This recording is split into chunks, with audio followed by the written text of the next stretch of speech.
Bismillahirrahmanirrahim. Assalamualaikum warahmatullahi wabarakatuh. Waalaikumsalam warahmatullahi wabarakatuh. Teman-teman sekalian, dengan saya Edi Mulyadi dari Forum News Network FNN Bang Edi Channel. Tapi kita kali ini kolaborasi dengan sejumlah YouTuber pejuang.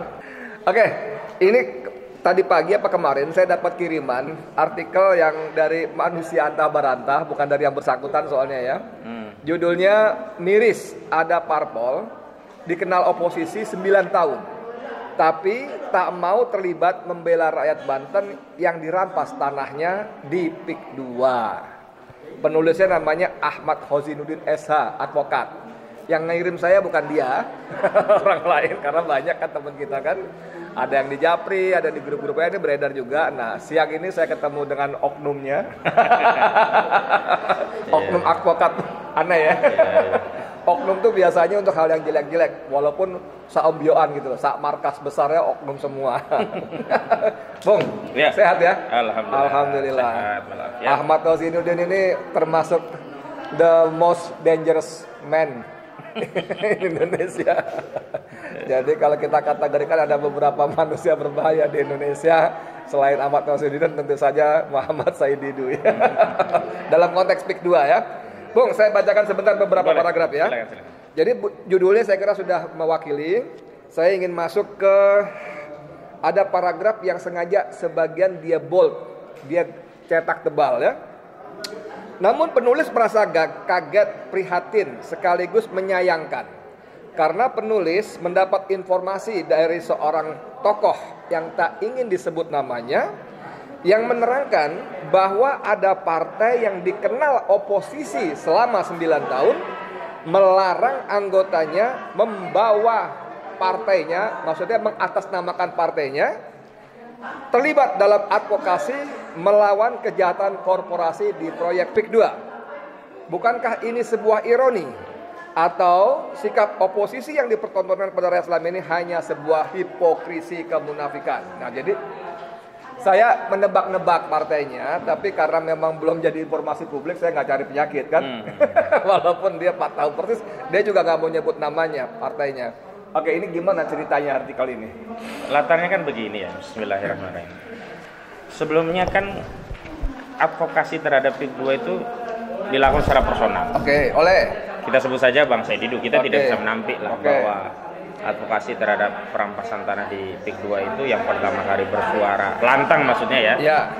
Dan kemudian terekspos menjadi viral itu Bang Said Didu. Walaupun sebelum itu sebenarnya banyak juga gerakan-gerakan advokasi sebelumnya. Lama-lama ini kemudian teramplifikasi dengan berhimpunnya sejumlah tokoh-tokoh dalam advokasi itu. Dengan berbagai nama kelompok dan grup dengan berbagai nama kelompok, grup, latar belakang dan macam-macam. Dan akhirnya saya cukup lega ketika akhirnya partai yang nggak punya sejarah menjadi oposisi, saya bisa katakan demikian, yakni Partai Golkar. Kemarin ya ada siapa namanya? Ada dua lah ya. Pokoknya yang satu anggota DPR RI, bahkan satunya anggota DPRD Provinsi Banten itu ikut orasi di mobil komando menyatakan menolak PIK 2. Ini kan sebuah perkembangan yang luar biasa. Tapi tiba-tiba semalam saya mendapatkan telepon dari seorang tokoh yang tidak saya sebutkan namanya. Itu bagian dari cara saya ya menjaga hubungan agar tetap baik gitu ya. Dan itu informasi yang tentu dipercayakan hanya kepada saya begitu. Kecuali tokoh tadi kemudian mengkomunikasikan secara publik, baru saya akan buka juga. Ini bagian dari cara kita menjaga amanah ya. Dalam istilah jurnalistik di Undang-Undang Pers ya, nomor 49 tahun 89 98 maksud saya, itu ada namanya hak tolak. Hak tolak itu wartawan berhak tidak menyebutkan nama narasumber jika narasumber tidak berkenan.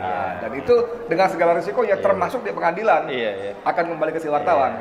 Oke, monggo silakan. Kalau saya latarnya satu menjaga amanah, yang kedua kalau ada informasi penting lainnya dia bisa mempercayakan itu kepada saya. Betul sekali. Kalau kita ngember kan gimana ini? Betul banget, betul. Tapi beliau meminta saya harus menulis itu dengan sebuah clue yang terlepas, tidak disebutkan, publik akan paham. Apa clue-nya? Ya 9 tahun berkuasa, menjadi oposisi begitu. ya 9 tahun jadi oposisi. Nah, ada tokoh petingginya, walaupun bukan ketua umum, tapi jabatannya tinggi. Maksudnya walaupun bukan setara ketua umum ya? Bukan ketua umum dari partai itu. Istilahnya maksud bukan ketua umum soalnya di situ. Iya, bukan. Oke, lanjut. Tapi punya pengaruh besar. Oke. Justru menyampaikan ya jangan bawa-bawa partai kami. Istilahnya silahkan lakukan advokasi mungkin secara pribadi, tapi jangan membawa narasi partai. Saya bingung pada beberapa pertimbangannya, kebingungan saya itu. Yang pertama, bukankah baik kalau membawa nama partai? Harusnya. Sebagaimana Golkar kan itu kan bukan hanya dipublikasi oleh Tempo informasi anggota DPR dari Golkar ikut mengkritik PIK 2, juga di websitenya Golkar sendiri. Artinya Golkar kan ingin kiprah kadernya diketahui publik, sehingga Golkar yang dengan tagline suara Golkar suara rakyat itu benar-benar dipahami publik. Memang suara rakyat hari ini menentang PIK 2, Golkar juga bersuara. Nah, partai ini kan harusnya justru bersyukur kalau publik mengetahui ternyata partai tersebut juga diketahui ikut berjuang bersama rakyat untuk menentang kezaliman PIK 2 gitu. Saya jadi bertanya-tanya, kalau nggak mau kan bisa ada sebab lain. Sebelum jauh, saya tidak bermaksud meragukan akurasi, kredibilitas informasinya, ya. Apalagi tokohnya bukan senior, sangat senior. Tapi ini kan barang panas nih, barang berbahaya. Mohon maaf kalau saya tanya akurasinya sampai berapa persen nih? Bahwa itu benar? 100%. Wow, 100%. Karena begini Bang, kalau dalam enggak, sebentar. Jadi waktu sang tokoh sangat sendiri itu menginformasikan ke Anda, tentu sang tokoh menyebut orang pakai namanya nama jelas. Nama partainya juga jelas. Oke. Kenapa saya percaya? Karena kan kalau kita sebelum bicara informasi kan sumber informasi. Otoritas dari sumber informasi. Oh iya, betul. Setuju. Otoritasnya itu saya kredibilitasnya saya akui. Oke, lanjut. Dan memang sikap partai ini selama ini memang tidak bicara. Sejalan kan berarti dengan informasi itu. Ya. Dan memang bukan hanya partai ya. Kalau partai kan resmi, politisi dari partai ini pun tidak bicara. Padahal kalau bicara tentang kampanye kan keras sekali ya bicara. Dulu oposisi juga begitu, keras sekali mengkritisi. Ini Partai Senayan ya berarti ya? Partai Senayan, iya DPR. Jadi yang di Senayan, maksudnya ada beberapa partai nggak punya wakil di Senayan? Iya, dia punya wakil di Senayan. 9 tahun beroposisi. Oh, ngeri sekali. Makanya kan agak aneh. Golkar saja yang sejarahnya selalu bersama kekuasaan saja bersuara begitu loh. Kok ini oposisi? Kan kemudian kita muncul praduga. Ada dua kemungkinan kan. Satu, apakah dikendalikan oleh aduan atau duit begitu, atau dia menjaga posisi kekuasaannya. Sebentar, saya menduga-duga partai ini maksudnya partai X. Tapi setahu saya di kabinet Prabowo dia nggak punya wakil, nggak punya menteri. Kekuasaan apa yang mau dijagain sama dia? Nah, kekuasaan itu bisa kalau itu yang dimaksud ya maksudnya. Ya, bisa di eksekutif, bisa di legislatif, bisa di posisi-posisi lain. Kan kadang-kadang orang yang sedang lapar Bang, dapat nasi bungkus aja dia jagain bener gitu loh. Ya namanya juga orang lapar ya, nasi bungkus pun dijagain bener gitu loh. Ini jadi dia khawatir nasi bungkus yang tinggal jatah sisa itu juga kehilangan gitu loh. Ini kalau ada wartawan cetak besok muncul berita online-nya. Zainuddin menyebut partai ini jagain nasi bungkus sisa. Oke, lanjut. Ya gitu. Karena kalau kita kaitkan dengan visi misi partai, kemudian slogan partai, nggak nyambung sama sekali gitu ya, nggak nyambung sekali. Lalu saya juga berpikir lebih jauh, apakah ini juga terjadi pada fenomena partai-partai yang lainnya gitu. Kalau partai-partai yang lainnya ya mungkin saja karena tadi mereka bukan dapat tulang atau bukan nasi bungkus, memang dapat daging. Dapat daging ya. Ya posisinya memang kursinya empuk begitu. Iya. Lah apa sebentar. Ini kita masih karena kita nggak bisa nyebut nama partai, jadi selalu berandai-andai ya. Walaupun di kepala kita ada. Mungkin di kepala teman-teman penonton YouTube kita pasti ada juga. Di sini saya udah aja tempat saya udah ada disebut nama. Ini kan siaran langsung live nih sudah ada, tapi nggak perlu saya baca ini. Ini dong dia bilang gitu ya. Nah, kalau partai yang di kepala saya itu benar, ini kan basisnya Islam, kan? Padahal MUI sendiri sudah bikin dalam Mukernasnya, Musyawarah Kerja Nasional, ada 12 poin rekomendasi. Nomor 11-nya adalah merekomendasikan kepada Prabowo Subianto, Presiden Republik Indonesia, untuk menghentikan PSN PIK 2 karena banyak mudaratnya. MUI loh. Itu kan ormas yang berdiri atas undang-undang secara khusus ya, dan diakui sebagai perwakilan umat kita, umat Islam. Kedua, tokoh-tokoh Banten misalnya Kiai Mbai yang disebut sebagai kepala orang tuanya Kiai Banten, selain tentu saja Kiai Ma'ruf Amin, itu juga sudah menyuarakan penolakan. Belum lagi tayangan Saya Didur kita ini kan bertubi-tubi tuh. Betul. Kezaliman PIK 2 kepada rakyat. Masa semua itu nggak menggerakkan hati para tokohnya gitu loh. Coba kira-kira apa yang terjadi? Kalau dalam tulisan saya itu kan hanya ada kemungkinan ya, untuk jagain posisi di kekuasaan atau memang dapat duit begitulah ya. Hanya dua itu. Kalau motif yang lain sulit untuk bisa diyakini kausalitas yang menjadi sebab tidak boleh terlibat begitu. Walau ada kemungkinan juga untuk menjaga agar tidak kena kriminalisasi. Karena kan orang-orang di partai itu kan semua banyak kasus. Ngutik-ngutik perkaranya Aguan, nah dia dikasusin. Nah ini Aguan ini kan nggak bisa ngasusi kita nggak punya kasus. Coba kalau politisi yang punya kasus, nggak berani gitu loh. Nah itu yang saya kira menjadikan posisi partai itu sekarang dalam tanda petik cari aman. Cari aman. Nah ini yang kemudian saya berpikirnya kepada kita masyarakat. Ya memang hari ini kalau kita hendak berjuang, tidak bisa kita sandarkan perjuangan kita dengan partai, dukungan partai. Ada atau tidak ada partai, kita berjuang saja. Justru kita hendak tunjukkan kepada partai-partai itu bahwa ya perjuangan untuk melakukan amar ma'ruf nahi mungkar itu tak harus dengan partai, bahkan menjadi beban umat kalau ada partai yang fungsinya amar ma'ruf nahi mungkar.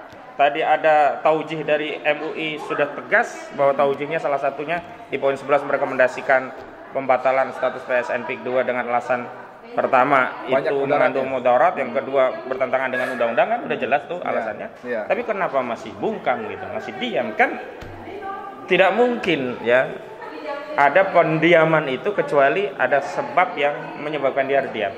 Kalau kita bicara politis ya, bicara citra, justru ini kesempatan untuk mencitrakan partainya bahwa sekarang ini pro umat. Apalagi, bahkan ada sandarannya bukan fatwa ya, taujiah dari MUI kan udah jelas selesai. Jadi dalil agama dapat dari bimbingan MUI, dalil konstitusi juga dapat, ternyata Nusron Wahid menyatakan gak ada izinnya Lo apalagi gitu loh, untuk halangan untuk kita tidak bersuara gitu. Oke, Bung Ahmad, yang kita selalu obrolan saya ini selalu basisnya menduga-duga ya, karena si Partai X belum kita bisa sebut nama kan. Belum. Jadi duga-duga kalau iya kali ya. Jadi dugaan saya dengan segala macam tadi yang udah dijelentrekkan itu banyak dipaparkan. Segala macam alasan yang tidak masuk akal ya untuk dia bersikap seperti itu. Ini kan dugaannya akhirnya ya mau nggak mau mengerucut pada sosok Aguan. Kalau saya mungkin bisa keliru. Mengerucut pada sosok Aguan, apakah tokoh ini, manusia ini begitu besar pengaruhnya, jasanya kepada Partai X ini gitu loh. Karena kalau kita lihat ya, kita kan banyak kuping juga kan dari lingkaran kekuasaan, orang dalam segala macam, atau nggak usah yang bisik-bisik lah, yang jelas-jelas nyata di media. Nusron Wahid untuk kesekian kalinya bicara seperti itu. Seorang menteri kan apalagi ini masalah sensitif, nggak mungkin berani kata Jawa asal jeplak kalau tidak ada datanya ya. Tidak ada perintah dari komandannya, bosnya itu presiden. Apalagi bisik-bisik orang dalam kan kita mendengar bahwa Prabowo itu sikapnya sudah jelas, cuma tinggal tunggu eksekusinya aja. Bahwa dia tidak mengendaki ya bagaimana dia ditemui begini akan mengatakan begini. Nah, oke, sekarang pertanyaan saya adalah ini partai, kalau yang Partai X yang dimaksud, ini kan kemarin dapat hukuman dari rakyat. Ditinggalkan. Kalah semua. Bahkan di basis dia paling top selama berbelas tahun. Selalu punya jatah wali kota, tewas juga. Di Jakarta yang kemarinnya sebelumnya menang, tewas juga. Nah, dalam konteks recovery tadi momentum, maksud saya para tokohnya kan punya jam terbang kawakan. Masa nggak bisa membaca seperti ini? Masa justru membawa partai semakin tenggelam ke dalam lumpur ini? Gimana penjelasannya nih? Yang pertama ya, kalau kita kaitkan dengan sosok Aguan, terus apakah partai-partai ini kecipratan ya, duit sehingga tidak berani ikut kritis terhadap persoalan ini? Saya berangkat dari realitas bahwa oligarki itu kalau investasi politik naruh telur itu nggak cuma di satu keranjang. Betul. Semua keranjang pasti dia taruh. Nah, saya meyakini ada telur juga yang ditaruh di situ. Walaupun tidak semua ikut menetaskan telur itu, mungkin hanya orang-orang tertentu saja yang kebagian tetasan telur itu gitu. Sehingga khawatir juga kalau itu nanti terbongkar gitu. Itu yang pertama. Yang kedua, hari ini memang partai itu kan kalau dia nggak dapat benefit elektabilitas, dia akan kejar benefit otoritas, kue kekuasaan. Jadi partai itu kan bergerak dua. Kalau dia kekuasaan nggak dapat, dia minta elektabilitasnya itu apa? Dengan mendukung rakyat, amplifikasi. Tapi kalau dukung rakyat udah dapat untuk dapat kekuasaan, dia fokus ke kekuasaan. Dia kayak PDIP lah. Hari ini dia fokusnya cari elektabilitas, karena nggak dapat posisi di otoritas. Selalu begitu, yang kalah jadi oposisi. Tapi aneh juga, sudahlah kalah, nggak beroposisi pula. Ini nggak tahu saya alasannya apa. Justru kan Ribon mungkin mereka hanya akan mengambil langkah ini nantilah dekat-dekat pemilu. Saat ini dia sedang ya menjadikan posisi diamnya ini untuk tetap siapa tahu selain nasi bungkus ada tambahan lah, entah kue kecil-kecilan. Kan kalau cuma nasi bungkus kayaknya kurang. Tapi kalau ini kenceng kan ya udah bagian lu nasi bungkus aja. Mungkin sedang mencari tambahan nasi bungkus yang lain. Udah gitu nasi bungkus sama rendangnya langkuas pula. Tambah langkuas. Iya. Jadi ini memang fenomena yang saya kira tidak bisa kita individualisasi ke partai tertentu ya. Secara umum nyaris sama. Walau kalau bicara tentang logika hari ini kalau tidak dapat kursi, tidak dapat posisi di otoritas, ya harusnya seluruh energi partai digunakan untuk elektabilitas. Iya, meningkatkan elektabilitas. Karena nanti untuk mengkapitalisasi ke suara menjelang pemilu sudah enteng karena track recordnya terbaca. Lah kalau mau datang hanya setelah pemilu orang juga lu kemarin kemana aja gitu loh. Cuman Bung gini Bung, ini kan kita bandingkan dengan secara dua kutub ekstrim nih. Satu kutub yang 9 tahun oposisi keras. Betul. Ya. Satu kutub yang selalu bersama kekuasaan, yaitu Golkar. Ya. Nah, dalam konteks Golkar ini mungkin mereka punya jam terbang lebih panjang, lebih matang. Walaupun selalu nempel kekuasaan, kayaknya dia melihat ini momentum. Dia punya otoritas, sudah punya. Bahkan termasuk paling banyak, ada menteri ini, menteri Menko bahkan. Tapi dia mau cari elektabilitas di titik ini gitu loh. Itu kemenangan besar nih sebetulnya nih. Nah, saya harus akui Golkar itu ya pemain kawakan lah. Dia dapat kue, dia juga dapat dukungan.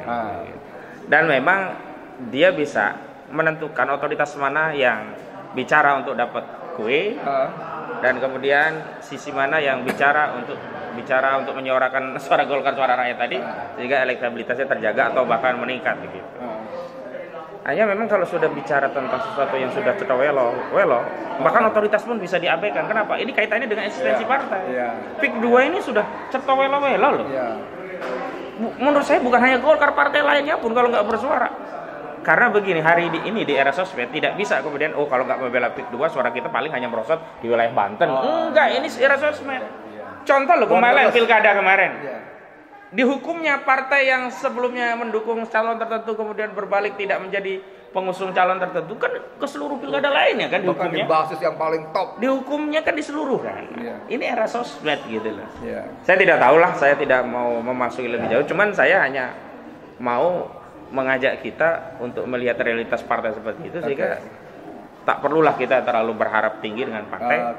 Sekaligus ya hari ini kita dorong partai harus bersuara gitu. Kalau memang mereka bicara untuk rakyat, terlepas bicara untuk rakyat pun pamrihnya benefit elektabilitas pastilah. Oke, sebagai penutup gini. Saya garis bawahi kalimat terakhir tadi, tak perlulah terlalu berharap pada partai. Dalam konteks PIK 2, Bung Ahmad punya saran usul kepada kita rakyat pada umumnya dalam konteks PIK 2 khususnya dan perpolitikan nasional. Apa dari fenomena ini apa yang harus kita lakukan? Baik, kepada seluruh rakyat Indonesia, hari ini mau tidak mau, suka tidak suka, terima atau tidak terima, kita harus menyadari bahwa kita hari ini yatim piatu. Kita hidup sendiri, nggak ada bapak, nggak ada ibu, nggak ada yang ngurusi kita. Jangankan partai, negara pun mengabaikan kepentingan kita. Sehingga kalau kita ingin mengubah kehidupan kita, ya kita yang harus bangkit dan berjuang menggunakan kekuatan-kekuatan yang ada di tengah-tengah kita. Itu yang pertama. Yang kedua, memang kita harus melakukan konsolidasi sesama elemen rakyat untuk mendapatkan hak kita walaupun harus dengan memaksa.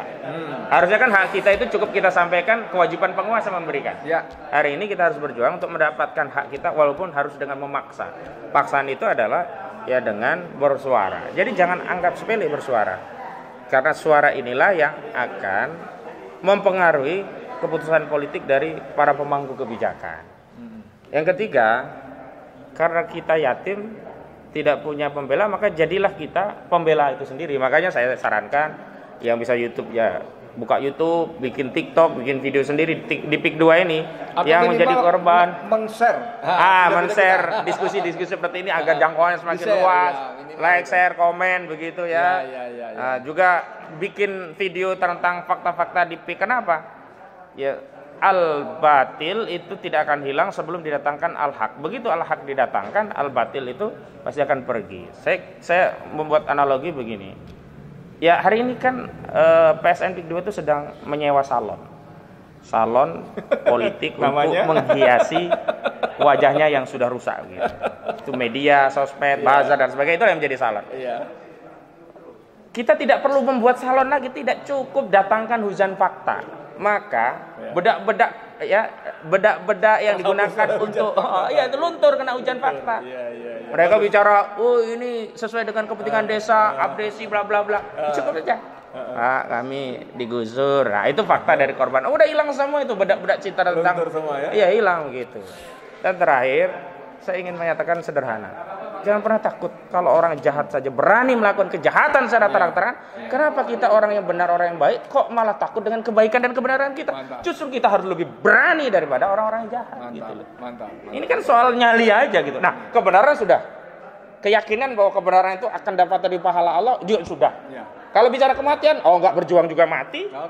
Good. Berarti kan tinggal nyali. Lah kalau Anda menarik nyali Anda untuk memberikan hak Anda kepada orang yang zalim, ya sudah, jangan mengeluh lagi kepada masyarakat. Terima kezaliman itu. Tapi kan nggak ada orang di dunia ini yang mau menerima kezaliman. Nggak ada. Secara naluriah, secara fitrah, semua orang yang terzalimi pasti tidak terima dan pasti ingin mengambil apa yang menjadi haknya. Begitu. Oke, saya kira clear ya pesan-pesannya. Kalau orang sibuk pakai bedak-bedak pencitraan, hujani dengan fakta-fakta, maka bedak-bedak pencitraan dia akan luntur dengan sendirinya. Top, keren ya. Teman-teman sekalian, makasih banyak. Mudah-mudahan bermanfaat. Seperti tadi saya ulang lagi, mohon berkenan menyebarkan ya. Dari mana-mana nih, channelnya banyak, bantu sebarkan ke grup-grup WA, ke akun-akun media sosial, kemana aja supaya lebih banyak orang menonton, melihat, mendengar ya. Dan buat teman-teman yang belum menjadi subscriber, jadilah subscriber buat Rahman, Bang Dul, segala macam ini, termasuk Bani Channel. Jadilah subscriber, jangan lupa tekan tanda loncengnya supaya selalu mendapatkan update informasi. Makasih banyak. Saya Edi Mulyadi untuk FNN, untuk Indonesia lebih baik. Assalamualaikum warahmatullahi wabarakatuh. Waalaikumsalam warahmatullahi wabarakatuh.